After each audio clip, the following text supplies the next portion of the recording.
Hi, my name is Courtney Edman, and I am excited to talk with you in this series of videos about executive function coaching and how executive function coaching promotes effective communication and planning for people of all ages.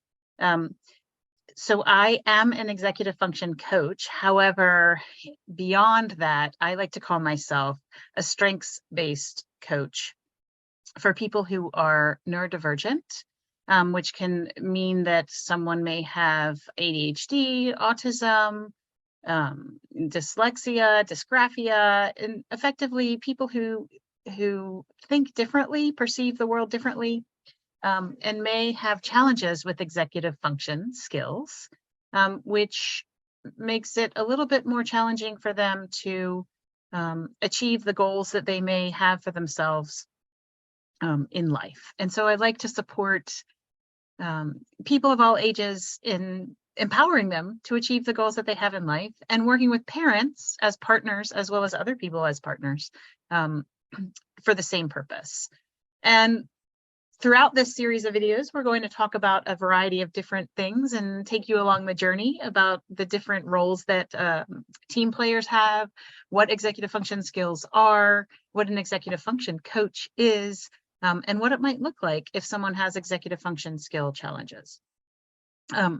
So in this first video, we are going to cover what is executive function. And so I'm excited to share with you what executive function skills are. Let's get going. There are three primary sources that I like to go to inform a working definition of executive function skills. Executive functions are controlled, coordinated, and originate in our brains, and they are responsible for goal-directed behavior, as I said before. So the three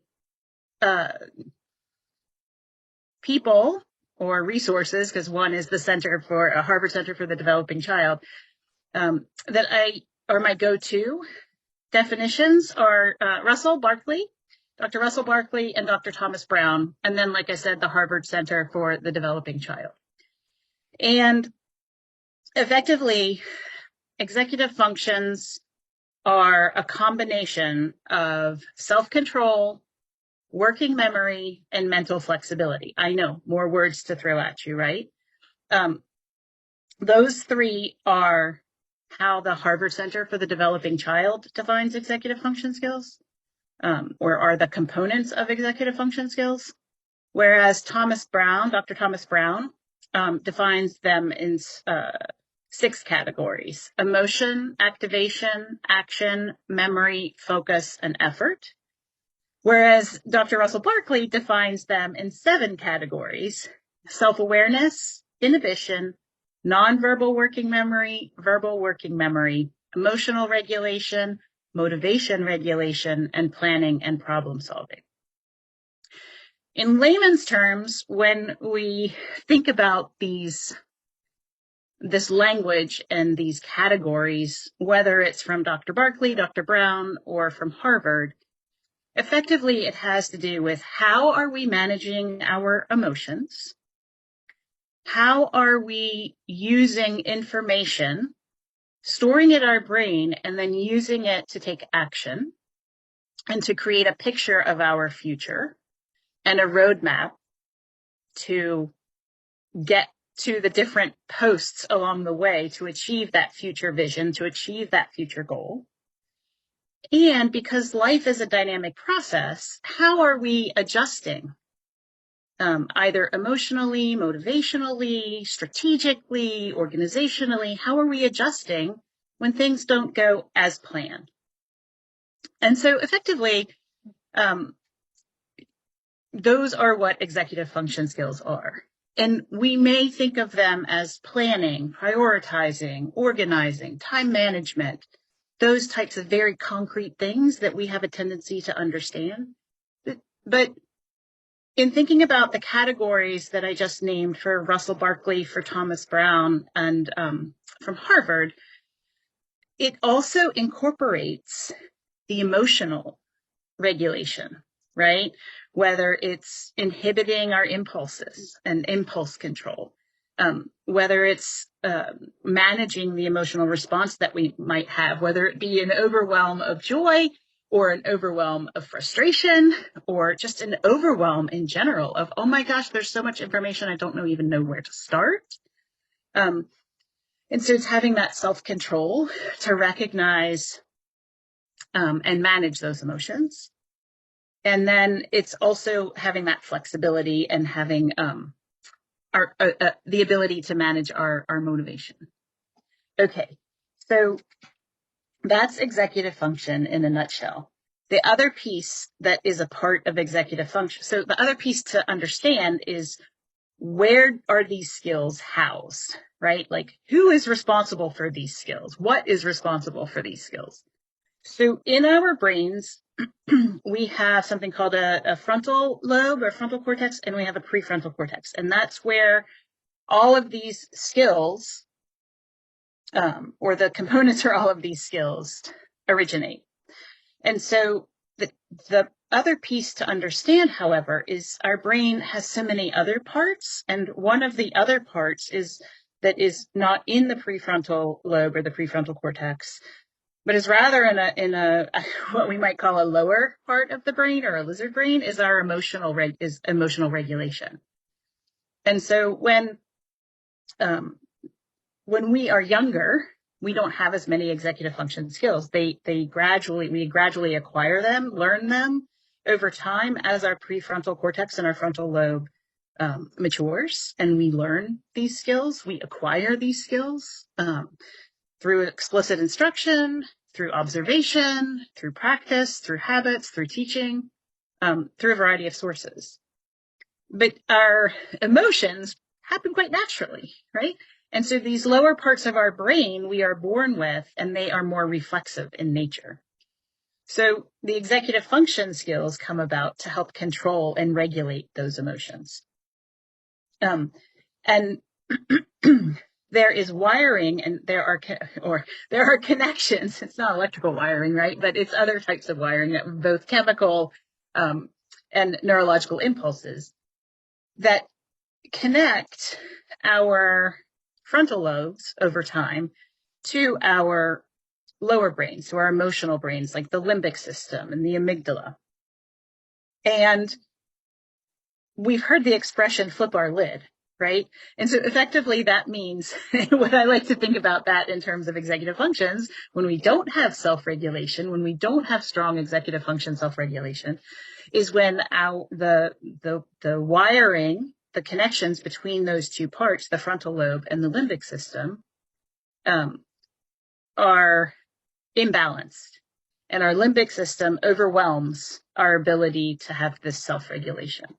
And you might think about a toddler or a preschooler who is an emotional being, and they just have temper tantrums, right? And as we get older, we typically have stronger executive function skills so that our prefrontal cortex can override those emotions and say, hey, it's not that big of a deal. I can think about other ways to manage this situation so I don't have to throw a temper tantrum.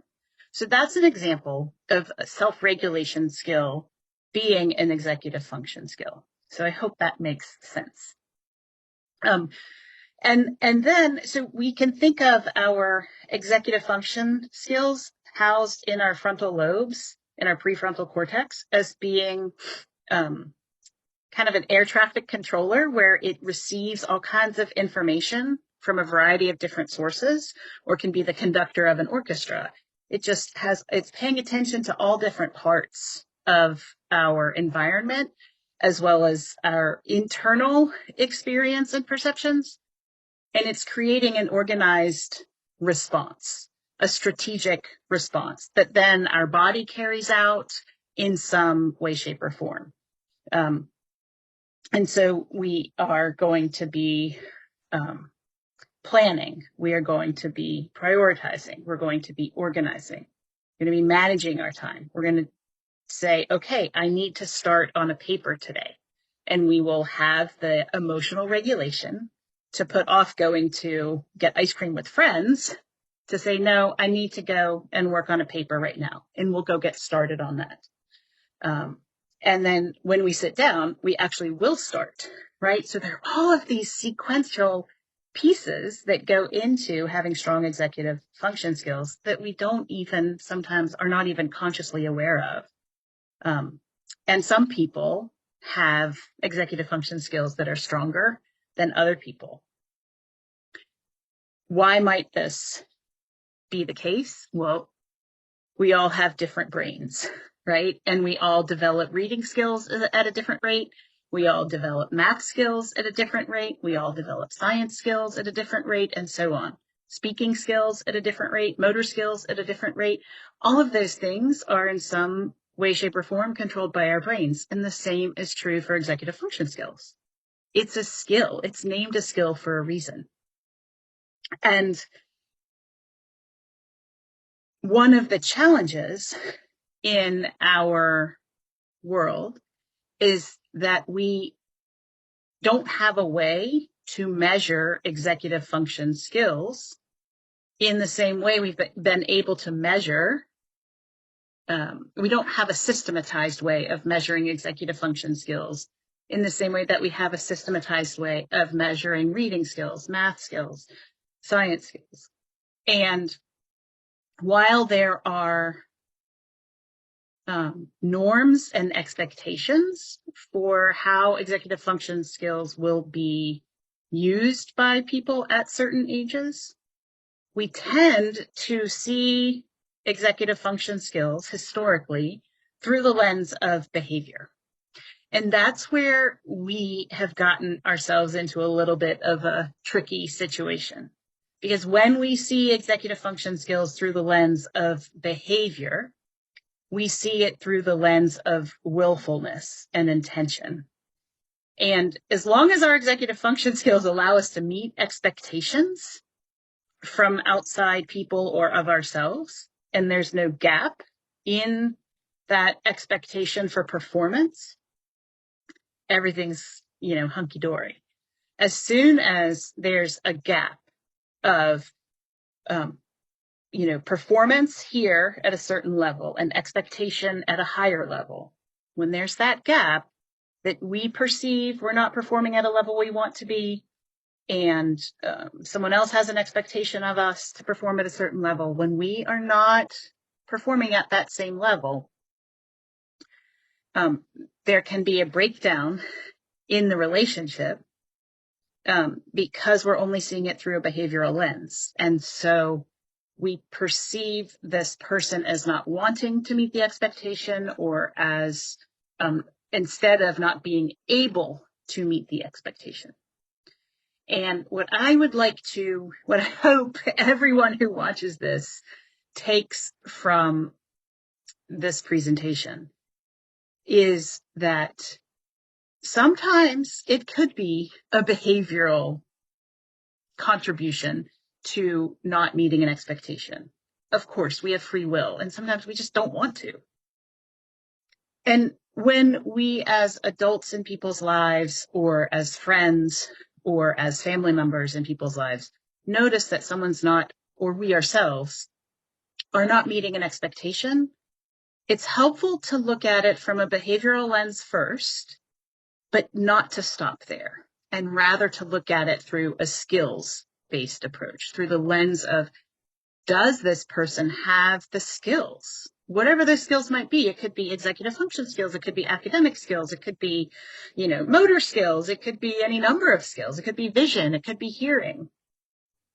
And if the behavioral management approach of rewards and incentives is not changing behavior, is not changing the person's ability to meet expectations, it is critical that we start to think about it from a skill-based behavior and a skill-based lens, because then we can teach skills, right? When someone isn't meeting the expectations of reading at a certain level when they're at a certain grade or certain age, we look at it not from a behavioral lens and say, well, just try harder.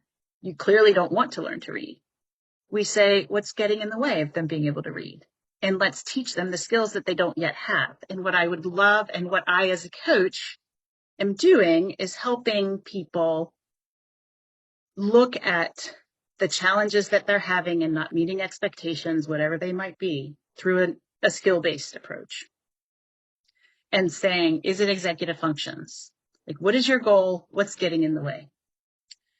And if they don't know, I ask more questions, right? And so it's really about, let's get at the heart of what's getting in the way. And it might just be a skill-based piece, as Dr. Ross Greene says in his book, Explosive Child, and in his work, an approach to support people in problem solving through these challenges and what's getting in the way, called collaborative proactive solutions. He says, kids do well if they can. And let's look at it through the lens of lagging skills. Now, one of the challenges for us to make the shift is that when there are executive function skill challenges, it's invisible. It's an invisible disability. We can't see it, right? We can only see the behavior. And Dr. Mona Delahook is a psychologist who has done this wonderful work and written a book called Beyond Behaviors. And in it, she presents this model of a developmental iceberg. And you can imagine the developmental iceberg, right? And there's this tip of the iceberg up here, and then there's more of the iceberg down below the water level, which is my arm. And the tip of the iceberg are the behaviors that we see. And what she says is there are some behaviors that we see, and we can try through the behavioral lens to the behavioral approach to do rewards and consequences to try to extinguish some certain behaviors, and we can try to use a behavioral approach to incentivize a change in behavior to meet expectations. Those are top-down strategies, she says. But what we're interested in with these invisible disabilities, in looking at it through a lagging skills perspective, is what's going on down here, underneath the surface of the water, inside the brain, that we can't see, just like we can't see the iceberg below the water level. What's going on down here that might be impacting and be the root cause of these behaviors above the water level that we see? And when we can start to impact the root of what's resulting in the behaviors that we see, she calls those bottom-up strategies. When we can impact it from the root, rather than from the top through a behavioral management perspective, we'll have some real change in the behaviors that we see. And I'll get into that a little bit later about how we can do that, right?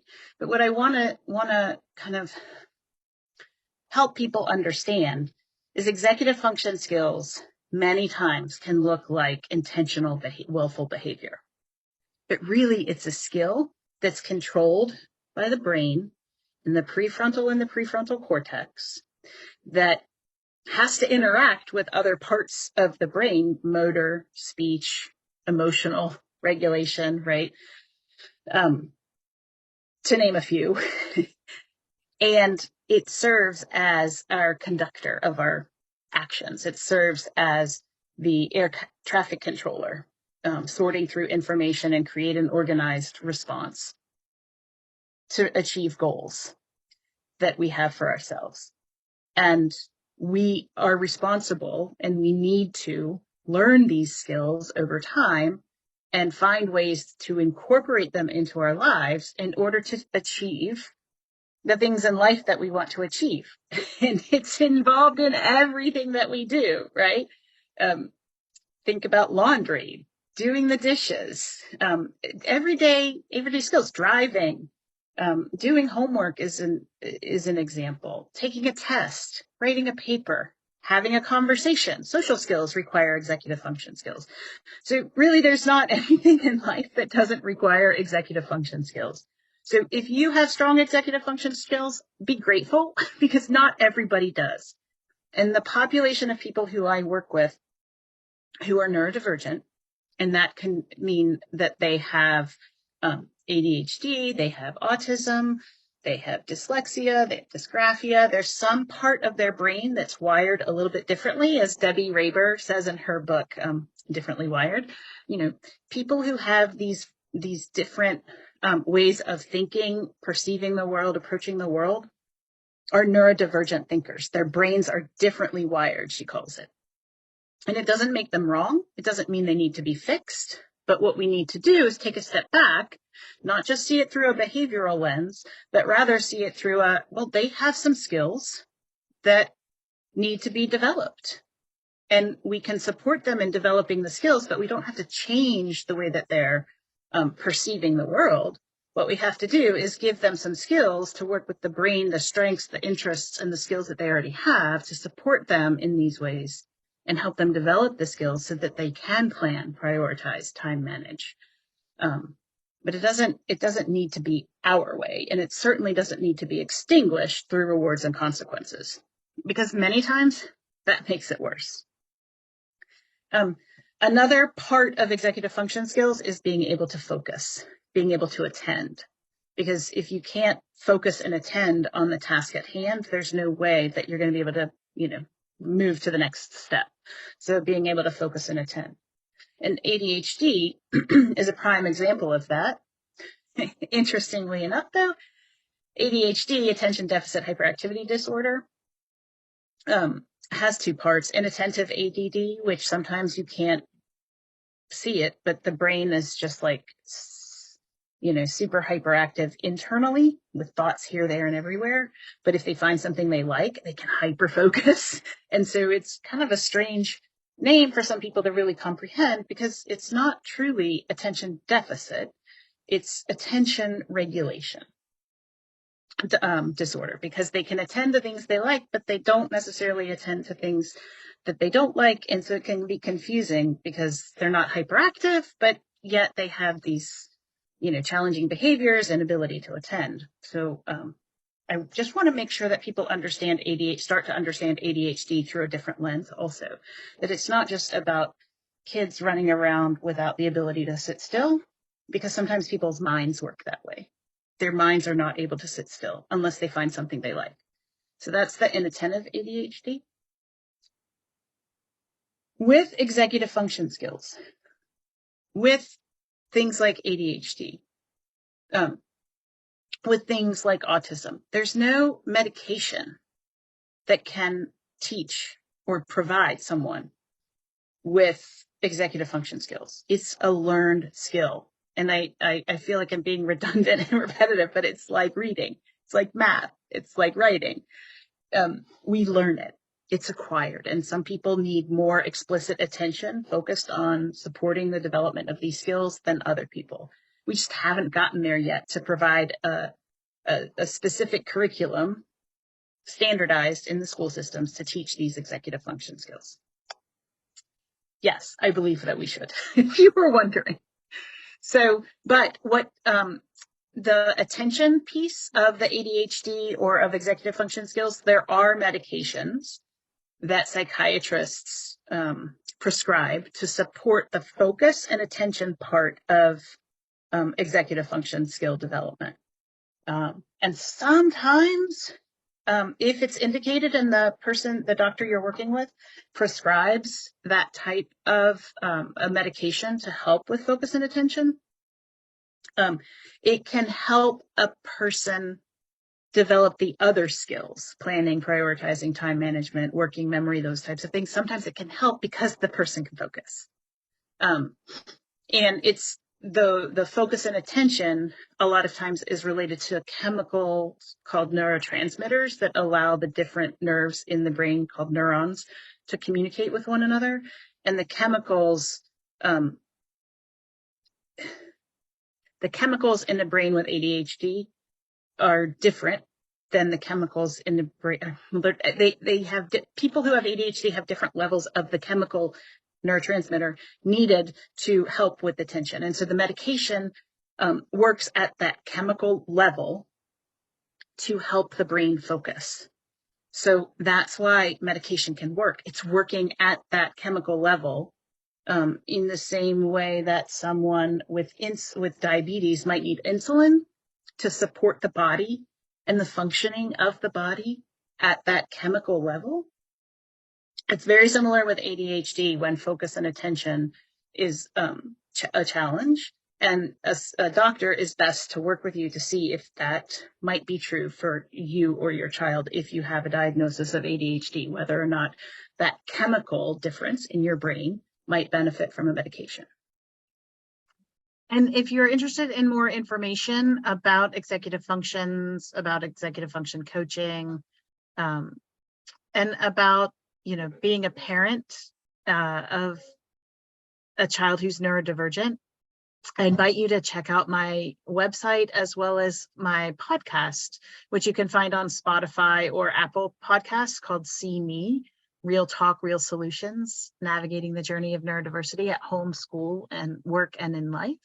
And that is with host Patty Lubold, who is also a parent of a neurodivergent child. So I invite you to check out those resources. There's also a YouTube channel that I have, which has a couple of videos on it, which might be helpful for you if you are interested. And it's To Tame the Shame. You can Google that on YouTube. You should be able to find those resources there also. And of course, the Chris Walsh Center continues to have more and more resources for parents with neurodivergent children, and definitely continue to follow them and check out the resources that they continue to make available to parents in the community. Thank you.